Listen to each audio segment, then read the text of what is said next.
Buenas tardes. Hoy desde Teleconsulta y quiero informarles que una serie de oyentes me escribe muy desesperada ya que los ronquidos de su esposo no la dejan descansar en las noches. Me dice, doctora enfermanda, ¿cómo puedo darle solución a este problema de ronquidos? A ver, es muy fácil. Cuando empiece a roncar, coja la almohada y ubíquesela a su esposo más arriba del cuello. Si sigue roncando, coja la cobija y ubíquesela bajo la espalda en la zona pulmonar.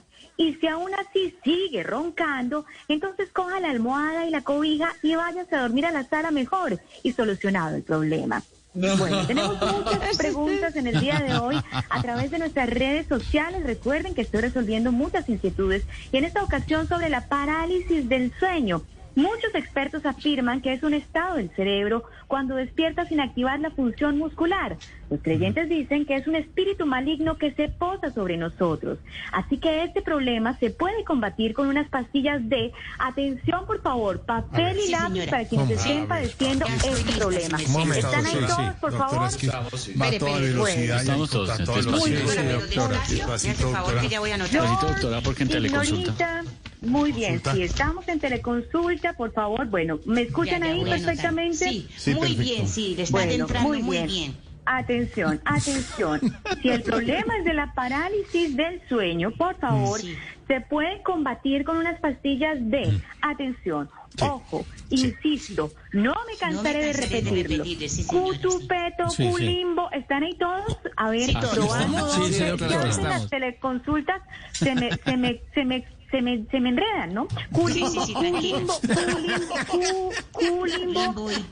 y cita vergitanol. Bueno, esta pastilla es un poco fuerte, ¿no? A algunos les cae fuerte, a otros les cae suave, ¿no? Pero bueno, ahí está.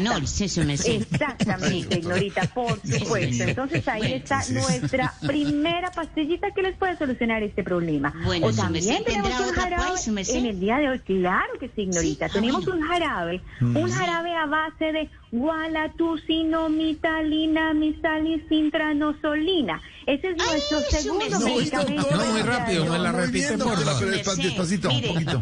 Quedé en Gualatucin. Bueno, pues quédese ahí, Ignorita, porque, mejor dicho, se la envío por WhatsApp, porque ya los minutos se me están acabando en la ¿Está enredada, doctora? Bueno, ¿Doctora, está enredada? Cuéntame, George. No sabe si coger la bocina al teléfono. No, está enredada, pero tranquila. Aquí estoy, divinamente atendiendo a nuestros pacientes de Voz Populi. Bueno, claro que yo recomiendo, si ustedes me preguntan, yo recomiendo que cuando le dé parálisis de sueño, se rece 2 Padre Nuestros y una Ave María y listo. Ya no lo hubiera dicho antes, si no se pone a joderse por ese tal. Ay, gloria al Padre. Gracias. Música.